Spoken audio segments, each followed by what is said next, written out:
Hello, Science 30s. I'd like to talk on this video about electromagnetic radiation and go through these notes. If you've taken any physics before, this will come back to you really quickly. Um, so let's just get into it. Electromagnetic radiation, you cause it if you accelerate a charged particle, like an electron or a proton. Um, and it's a type of radiation that's made of actually by accelerating a charged particle up and down, like right here, if you can look at this. Okay, so if you have this charged particle right here and it accelerates up and down, up and down, up and down, up and down like that, okay, then what that creates is a changing electric field, okay?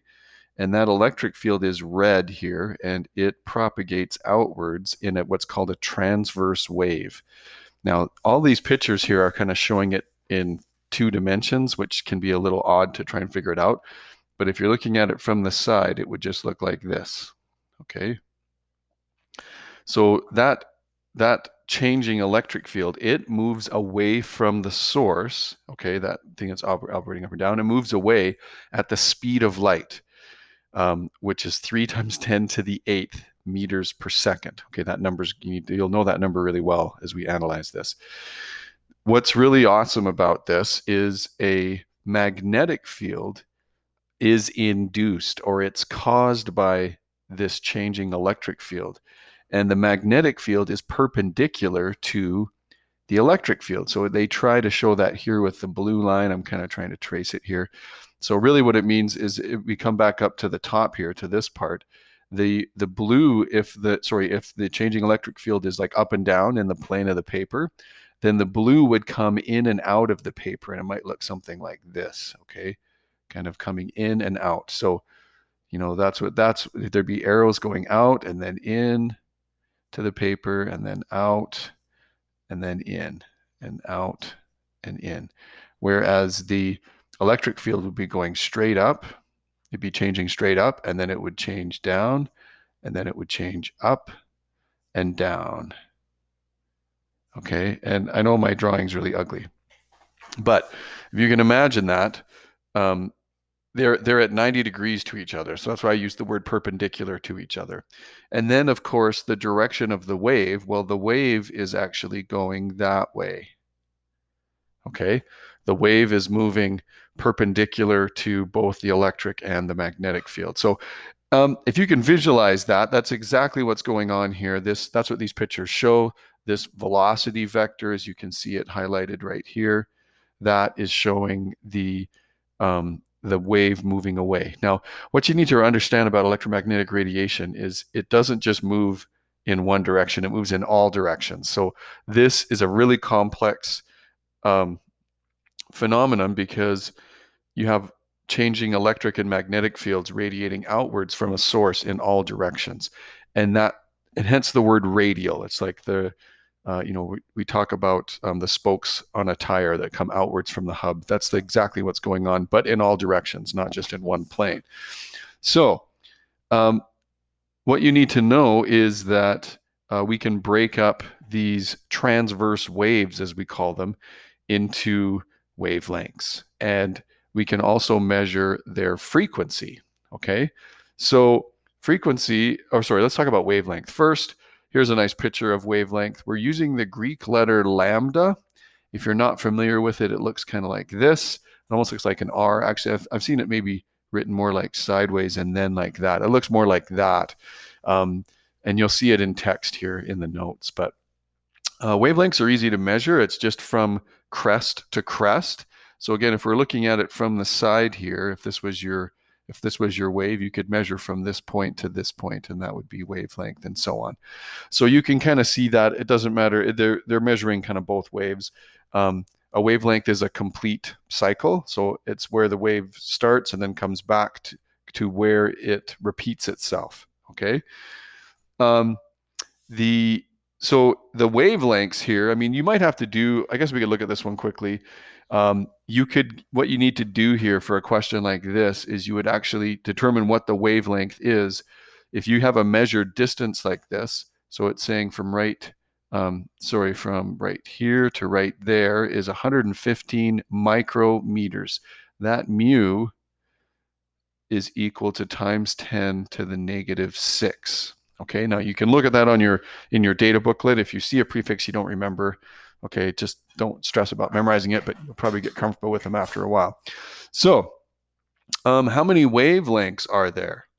Okay, so if we take it right from that point, I guess we could just focus on the red. Okay, so the red comes down and then back up. So there's one wavelength right there. Here's 2, here's 3, 4. Okay, so if you measure from one point to the next point, we have 4 wavelengths. So all we'd have to do is take this amount and divide it by 4. Okay, so 115, I guess I could do that quick, 115 to the negative 6 divided by 4. So this would be one wavelength then would be 2.88 times 10 to the negative 5 meters. Okay, but you can see how we would do that. Obviously, here's the other one here, but really, the skill is sometimes you'll just see a picture of a wave, and again, it's showing the perpendicular wave, so it kind of creates a weird shape. But you have the blue, which would, and well, I guess it depends on how you're describing it, but we were describing the red up and down as the electric field, and the blue in and out as the magnetic field. But you can still count the number of waves. So it looks like here, this one, from there, it's, there's one wavelength, there's 2, there's 3 to that point, 4, and 5. I think I got that. Yeah, so if there's, let me just clear that out because I think I did get that. So yeah, if we look at that there's the next one. There's 1, 2, 3, 4, 5. Yeah, so 5 wavelengths. Sorry to make that confusing. So anyway, then you just take that 408 kilometers and you divide it by 5. Okay. So in review, the wavelength is lambda. There's the symbol typed in text. It is the distance of one wave, one complete wave. And I guess we could, if you want, you could just remember it's a transverse wave. So transverse waves have crests and troughs. Okay. Frequency is another calculation we need to make, and it's the number of cycles or the number of waves per second. And it's measured in hertz. It's named after Heinrich Hertz. He did some extensive analysis of electromagnetic radiation, actually. So it's fitting that we name frequency after him. We use frequency for other things, but for sure with waves, it's cycles per second. And that's not too bad to see as well. If you see, so for example, here, number 6, it says determine the frequency of the following examples. If you have 1 millisecond, again, milli is times 10 to the negative 3. So this would be our time. In 1 millisecond, 740 radio waves pass through the antenna of a radio. Okay, so the frequency then is the number of cycles per second. And so there's 740 separate waves go through the antenna, but they need 1 millisecond. So that would be 1 times 10 to the negative 3 seconds. Okay, so if you go 740 divided by that, you basically get 740,000. Okay, 740,000 hertz. Okay, now for a radio signal, you can see this when instead of saying 740, you're listening to 740,000 hertz. That doesn't, no one ever says that. So we compress it and we just say it's 740 kilohertz. Okay, and they shorten it even more if you're listening to AM radio. AM radio is always in kilohertz. That's the broadband frequency for AM radio. And all of the channels are, well, they range from about I think it's like in the 500s, like 540 or 550 AM. If next time you're in your car, just do a search on your AM radio if you've got one, and you can see the limits. I think it goes all the way up to, I think it's just under 15 1500.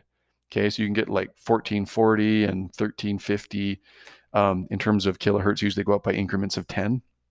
That's AM radio. Okay, but those are the frequencies for AM radio. FM radio is actually in megahertz.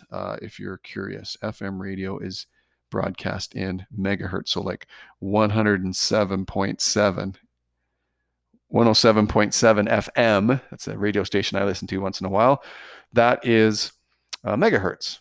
Okay. Anyway, let's look at part B here. It says in 1 microsecond, reading that, okay, that mu again is times 10 to the negative 6, 2,450 microwaves pass through a point on a piece of cheese in a microwave oven. Sure.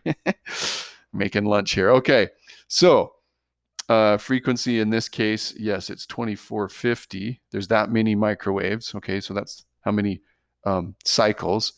And in 1 microsecond, you'd have to go 1e to the negative 6. Okay, now that just gives you a monster number. It's basically 2.45 billion. Okay, so it's 2,450, 1, 2, 3, 1, 2, 3. Okay, that's just an ugly number. Okay. So we typically compress that. You can go 2.45 times 10 to the 9th, or you can use the prefix G. Giga is times 10 to the 9th. And that's a number you might recognize. It's 2.45 gigahertz. These are, these are the frequencies that are common in, well, obviously in microwaves, but also in wireless phones. Okay, they usually it's 2.5 gigahertz. You'll see that, or 2.4 gigahertz. I think they try and avoid the 2.45 because that exactly matches a microwave. But anyway, but yeah, we use these all the time, and a lot of that is because these are low energy forms of radiation. You'll see that when we get to the spectrum. So just clearing this out, the main formula that you need to know is this one. It's the universal wave equation. If you've taken physics 20, you would know this really well. It's not a bad formula at all. It's the velocity of an object, or the velocity of the wave, I should say, is equal to the frequency of the wave multiplied by the wavelength. Okay, and what we use for electromagnetic radiation. Now, if you have to solve for, say sound waves, or for, water waves or something, which I don't see them really focusing on in this, because we're mostly focused on electromagnetic radiation here. The reason I mentioned those other forms of waves is because they travel a lot slower than 3 times 10 to the 8th. Okay, sound travels at like 330 meters per second, whereas light is just ridiculously faster than that, right?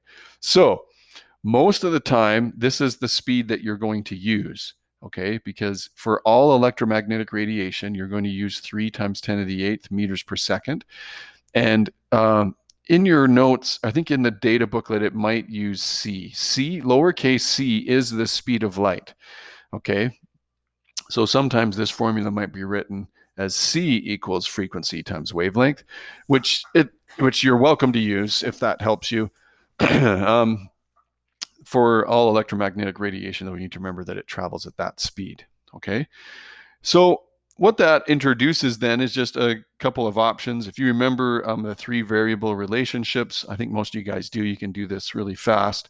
If you need to solve for frequency, frequency would equal the velocity divided by the wavelength.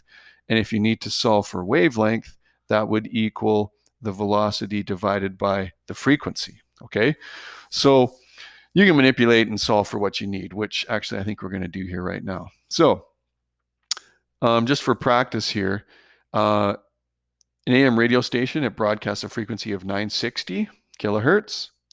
And what's the wavelength for this? Okay, so we just derived that actually. The wavelength here would equal the speed of light. I'm going to use c here just for fun because we just talked about that, divided by the frequency. Okay, so you literally have to punch in 3 times 10 to the 8th meters per second, and you divide that by 960 times 10 to the third. Okay, sorry, I'm writing on top of that. Okay. You got to make sure you get the units correct. The math I don't think is hard at all, but you need to make sure you've got the right powers of 10. Okay, so basically this would give us a wavelength of 313 meters. Okay, that's that's like 3 football fields. 100 meter dash 3 times, and a little bit of change there. So that's pretty long. So yeah, part B, if it's you have a city block is 100 meters long, you'd need at least 3 of them. You have to have 3 in a little bit in order to fit one whole wavelength. Okay, so you're starting to getting hopefully you're getting a sense here that radio waves, radio frequencies generate wavelengths that are very long. They're hundreds of meters long. Now, those are radio waves. Typically, your cell phone doesn't use radio waves. It tends to use microwaves, okay, in terms of the type of wave and the type of electromagnetic radiation. And yeah, they're more in centimeters. The wavelengths of microwaves are in centimeters. So not surprising here, this cell phone, it says the wavelength is 16.5. And it says determine the frequency of this electromagnetic radiation. Well, microwaves, digital cell phones use electromagnetic radiation, which travels at the speed of light. So again, what you would do here is you would determine the frequency. We were going to use this formula right here. Frequency equals the velocity divided by the wavelength. And we would use 3 times 10 to the 8th again, meters per second, and you would just divide that by the wavelength. Again, the tricky part is the units. I don't think the math is hard. 165. Okay, so we divide centimeters by 100, get that into meters, and then it looks like the frequency here is 1.82 times 10 to the 9th, or you could say here, let's make some space here. 1.82 gigahertz.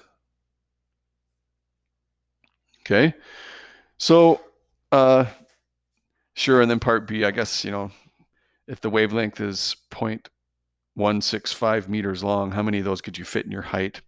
Probably 9 or 10, depending on how tall you are. Okay, so this here is the electromagnetic spectrum. I'm confident you've heard of all of these terms. If you've not studied this before, you maybe just haven't organized them. Okay, so in terms of frequency and wavelength, this is the range of types of electromagnetic radiation. And so we call it a spectrum. That's not probably a surprise. You should remember too that everything travels at the speed of, we call it the speed of light, but really it's the speed of electromagnetic radiation. 3.0 times 10 to the 8th meters per second. Okay, everything on here travels that fast. And I've added some notes here at the bottom. What you need to know basically from left to right. I know there's some diagrams that show it from right to left, which that's just a little bit backwards for my little brain. So I like considering it from left to right. You start on the left though. This is low energy. Okay. Radio waves, microwaves, like it says television in there, but that's just like a radio signal, a type of radio signal. Actually, somewhere in here is radar.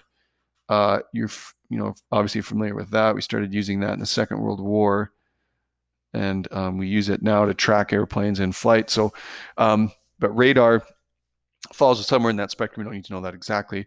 But these are large wavelengths, and they have low frequencies. Okay, so these frequencies here, like are times 10 to the 3rd, 10 to the 5th, 10 to the 7th. You can see they're kind of powers of 10, almost like the pH scale kind of. So as you go from left to right, the energy goes up. Okay, so increasing amounts of energy, basically there's increasing amounts of energy. If you saw in the instructional or the informational video on the introduction to EMR, It takes more energy to actually make these types of radiation as you go towards the right. So on the right-hand side, you get the reverse, okay? So over to the right, the further right you go, the more energy there is, the smaller the wavelengths get, and the higher the frequency gets. So small wavelengths, maybe we could put that, maybe make a few notes here. Small wavelengths, that means penetration, okay? The smaller the wavelengths, the um, the greater the amount of penetration that it can happen in matter. Okay, so things like X-rays, that's probably the most common one. X-rays can easily penetrate your soft tissue, but they can't get through your bones. Okay, so dense, more dense materials can actually block electromagnetic radiation, right? So the smaller wavelengths can penetrate more into matter, but of course the frequency gets higher and the wavelengths go down. So here's the exchange. Obviously, this is the universal wave equation. And you probably remember Roy G. Biv. We'll highlight that in the visible spectrum part. But what I want you to see here is mathematically, the speed of light or the speed of electromagnetic radiation does not change. It's always 3 times 10 to the 8th. So when you're on the left side of this spectrum, the frequencies are low. Okay, so the frequencies are low. So mathematically, what that means is the wavelength needs to be high, or it needs to be big. Okay, because these two numbers multiplied together have to equal 3 times 10 to the 8th. Okay, meters per second. So if we start to change the frequency, if the frequency now gets bigger, okay, then proportionally the wavelength has to decrease, okay, due to this relationship, because I'm not changing the speed. So the speed is the constant. The variables are the frequency and the wavelength, and they just trade places, okay? So one is up, another one's down, and they trade places as you go from left to right, if that helps you, okay? So oh yeah, something else definitely important. We'll highlight this when we get to ultraviolet, but you could note that basically in the just past the violet stage is ultraviolet. Ultra means beyond, and in that region, basically there's a part that's somewhere. I mean, I'm just saying it's loosely in here. There's a separation in the kind of radiation. All the radiation to the right of this is called, sorry, let's back up. It's called ionizing radiation.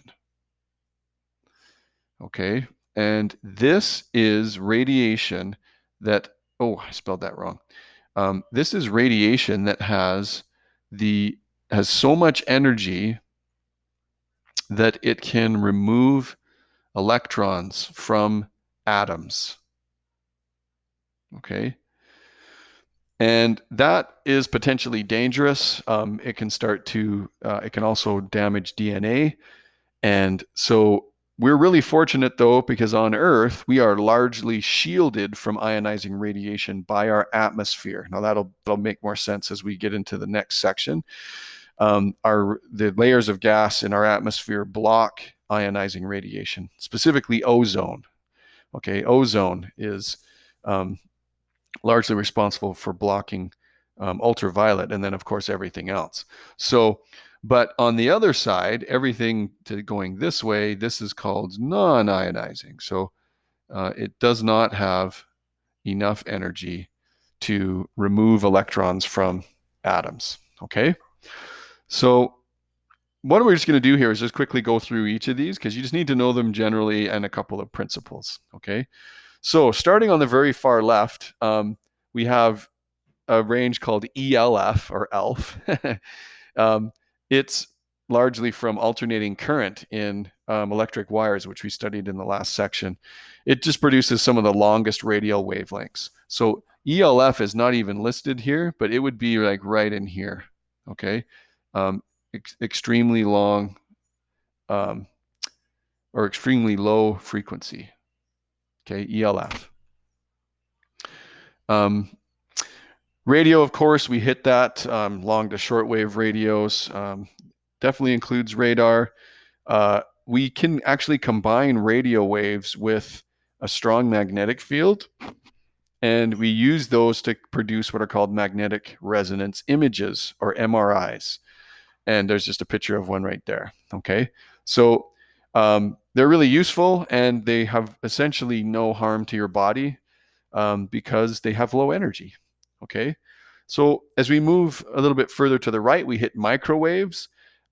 It's fun to study those.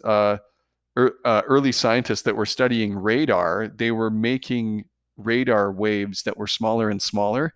And in their laboratory, like just the dumbest things were happening. Like one of them had a chocolate bar in his pocket, and he's like working on this machine.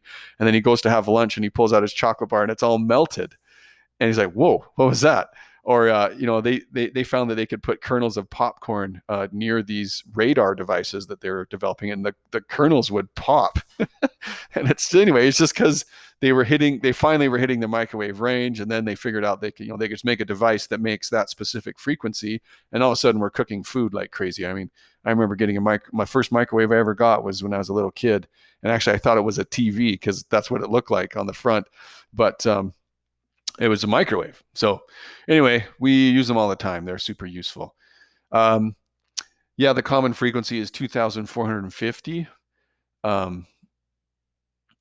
Which that represents the resonant frequency of water molecules. I'm pretty sure I got that frequency right. Anyway, so the next one is infrared. Infra is the word Latin for below. So it really just means below red or before red if you're going from left to right. Yeah, all living organisms, particularly animals, radiate infrared radiation. That's why if you have an infrared camera, you cannot hide from an infrared camera.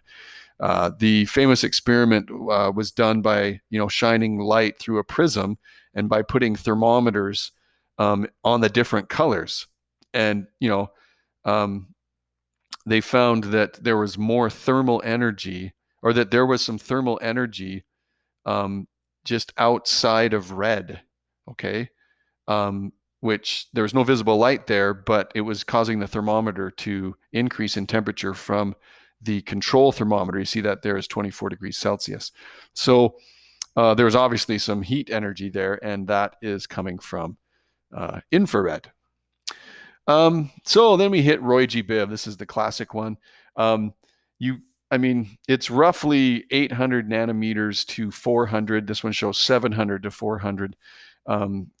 There's a little discrepancy, but I don't think you need to worry about that too much. I don't think you need to memorize the range, but there's a definite range of visible light, and obviously extremely useful. And the human eye is capable of detecting all of these colors. Okay.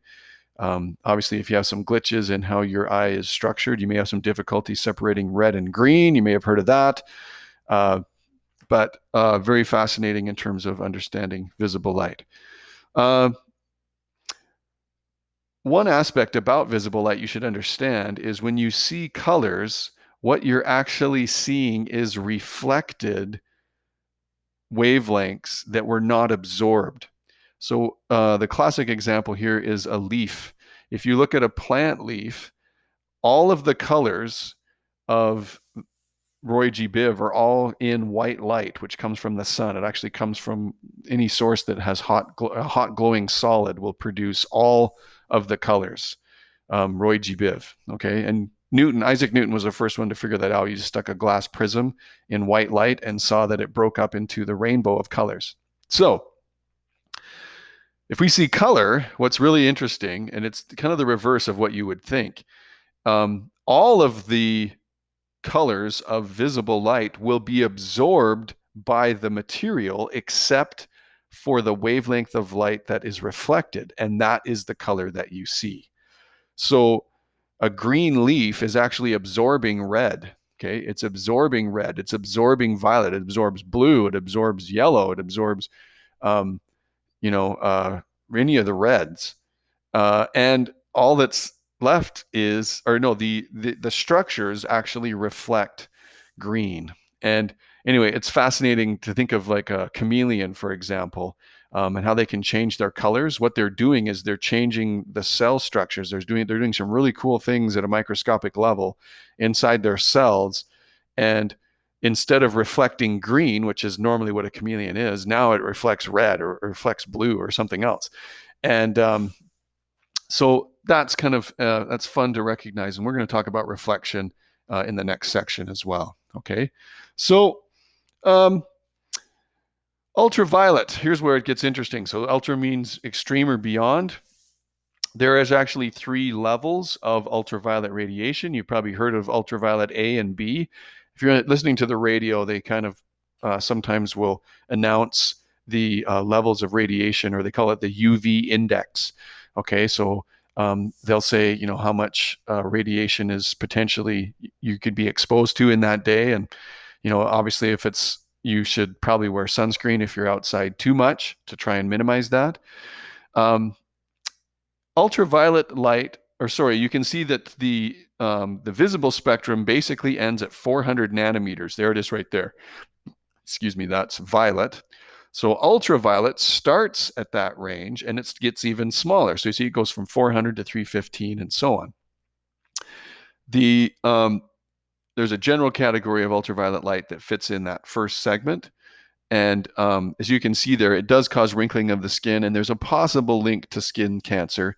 It's really UVB. It's this range of electromagnetic radiation that definitely causes a sunburn. It's a proven link to skin cancer and cause cataracts, or that's, you know, the deterioration of your lens inside your eye. But as this picture shows, it shows the ultraviolet light passing through the ozone layer. Okay, so as you can see, ultraviolet UVA, like A and B ultraviolet rays, can pass through the ozone layer, but UVC, this third group, can't. It's absorbed by ozone.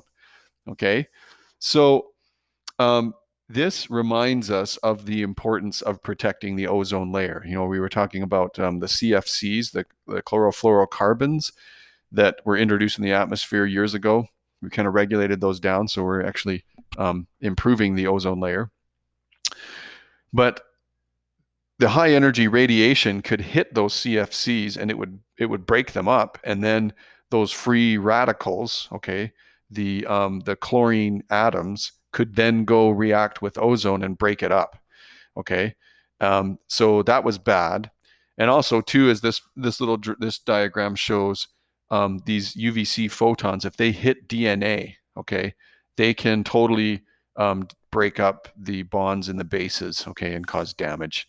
So thankfully on Earth, we're shielded by the majority of ultraviolet rays in this region by the ozone layer. Okay, so we really don't worry about these very much. But in general, yes, you should watch your exposure to ultraviolet light, because it can cause cancer, especially the UVB stuff. So this was not in your notes, but it'd be worth adding. So ozone blocks UVC. Okay, ultraviolet waves, the type C waves of ultraviolet. Lastly, or second to last here, is X-rays. So we're all familiar with X-rays. You probably all got them from your dentist, or maybe if you broke a bone or something. Wilhelm Röntgen, a German physicist, in 1895, became famous when he figured out how to produce X-rays, and then he took a picture of his wife's hand, and it showed the bone tissue, which no one had ever really seen in a photograph before. And it also highlighted the fact she's wearing a ring. So famously, they were called Röntgen rays for a while too, but I think eventually they just became known as X-rays. So a lot of you, depending on your careers, are going to deal with X-rays. What the goal with any type of radiation, like these high levels of radiation, is it's highlighted in this acronym ALARA, as low as reasonably achievable. Okay, so if you have to give X-rays, they follow these principles. You don't just blast the whole body with X-rays. You protect the parts of the body that aren't necessary to be viewed. And when you go to the dentist, they put that lead vest over your chest, because really all we need is your teeth.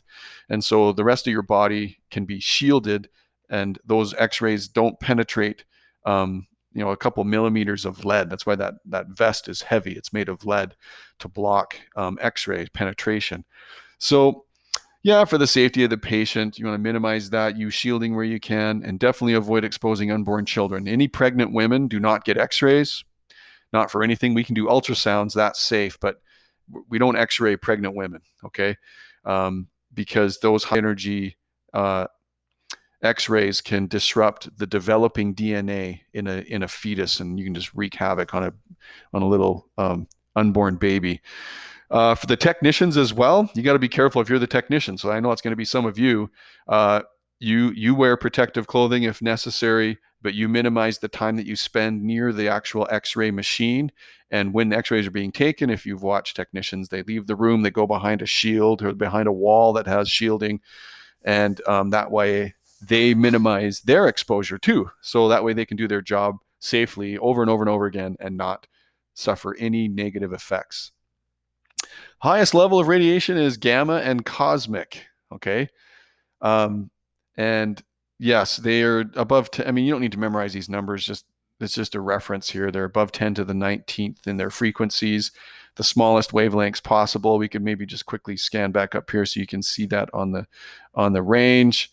So yeah, gamma, cosmic would be, I mentioned cosmic. Cosmic is basically further out.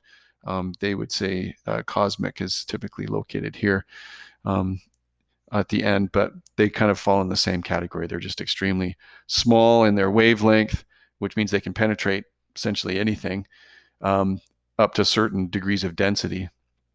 So they come from the nuclei of radioactive elements and also nuclear reactions. Okay, so we're going to look at some of those in the next section, primarily fusion on the surface of the sun. And the point of history worth noting is these two here. You may have heard of Marie Curie. Her husband Pierre was also an accomplished scientist. They both studied materials that were radioactive. In fact, I believe Marie Curie came up with that term, radioactive, in terms of defining materials that were inherently unstable and that were emitting high energy radiation, like X-rays and gamma and cosmic rays. So Marie actually died of radiation sickness as a result of her work, but she was the first woman to win a Nobel Prize, and as far as I know, she's the only woman that's ever won two. So yeah, I think there's an element on the periodic table named after her, and I think it's called curium. But anyway, so a lot of contributions to that in that regard. So hopefully that's helpful as an overview for just the knowledge and really the universal wave equation. That's really the only math that you need to know for this entire section, is this universal wave equation right there. And hopefully that makes more sense, and you'll get some practice on that shortly.